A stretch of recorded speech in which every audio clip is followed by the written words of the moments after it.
এবার টুর্নামেন্ট শুরুর আগে আরো দুই তারকা পাওয়ার হিটার দলে ভেড়ালো খুলনা টাইগার্স, যারা ব্যাট হাতে একাই ধ্বংস করে দিতে সক্ষম প্রতিপক্ষকে।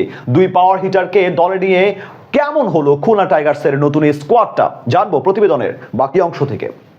বিপিএল এর দামামা বেজে গেছে, চারদিকে হই হই রই রই পরিস্থিতি। এরই মধ্যে প্রকাশ পেয়েছে টুর্নামেন্টের নতুন থিম সং ও মাস্কট, সাথে বড় পরিসরে নেওয়া হয়েছে বিশেষ পরিকল্পনা। সেই রং লাগতে শুরু করেছে ফ্র্যাঞ্চাইজিগুলোর মধ্যে। প্লেয়ার ড্রাফট থেকে নামি দামি তারকা ভিড়ানোর পর এবার আসর শুরুর এক মাস আগেও স্কোয়াডে যুক্ত করছে বিদেশি ক্রিকেটারদের, যেই তালিকায় সবশেষ নামটা খুলনা টাইগার্স। প্লেয়ার ড্রাফটের পর এবার দুই পাওয়ার হিটারকে দলে নিল ফ্র্যাঞ্চাইজিটি। বাংলাদেশ প্রিমিয়ার লিগের 11তম আসর নিয়ে ভক্তদের মধ্যকার উচ্ছ্বাস চোখে পড়ার মতো। পুরো দেশ যেন একত্রিত হয়েছে নতুন ভাবে। ক্রিকেট নিয়ে শুরু করেছে মাতামাতি। দেশের সর্বোচ্চ এই টুর্নামেন্টটিতে দেখা যাচ্ছে বেশ রদবদল, সাথে দলগুলো হয়েছে আগের চেয়ে প্রফেশনাল। 7টি ফ্র্যাঞ্চাইজির প্রত্যেকে এবার শিরোপা জয়ের দাবিদার, পাশাপাশি নিজেদের পছন্দ মতো সেরা সেরা ক্রিকেটারদের দলে নিয়েছে। সেদিক থেকে কোনো অংশেই পিছিয়ে নেই খুলনা টাইগার্স। সরাসরি চুক্তির ভিত্তিতে ফ্র্যাঞ্চাইজিটিতে নাম লিখিয়েছিলেন মেহেদী হাসান মিরাজ, আর রিটেনশন পদ্ধতিতে থেকে গেছেন আফিফ হোসেন ধ্রুব ও স্পিনার নাসুম আহমেদ। এরপর 14 অক্টোবর প্লেয়ার ড্রাফট থেকে দলে নিয়েছে বিপিএল এর সবচেয়ে সফল অধিনায়ক ইমরুল কায়েস ও 2023 যুব এশিয়া কাপ জয়ী কাপ্তান মাহফুজুর রহমান রাব্বিকে।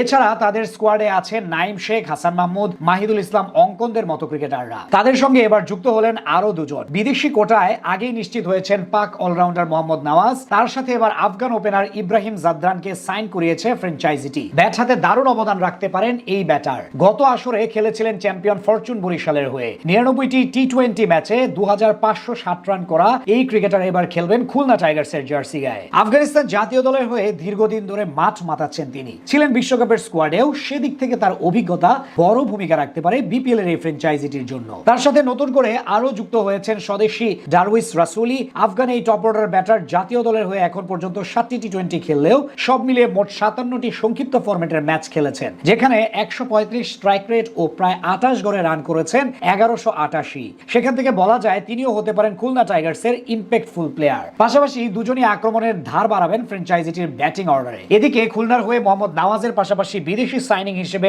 আরো আছেন পাকিস্তানি পেসার মোহাম্মদ হাসনাইন ও English power hitter Lewis Gregory. এছাড়া বিদেশিদের সাথে ব্যাটিং অর্ডারে আফিফ, নাইম শেখদের সাথে আছেন জাতীয় দলের ওপেনার মাহমুদুল হাসান জয়। সব মিলিয়ে নতুন দুই ক্রিকেটার নিয়ে বলা চলে বেশ ভারসাম্যপূর্ণ একটা স্কোয়াড গড়েছে খুলনা টাইগার্স, যেটি আসন্ন বাংলাদেশ প্রিমিয়ার লিগের সবগুলো দলকে টক্কর দিতে সক্ষম। আগামী 30 ডিসেম্বর পর্দা উঠবে এবারের আসরের, যেখানে খুলনার প্রথম ম্যাচ আসরের পরের দিন চিটাগাং কিংসের বিপক্ষে।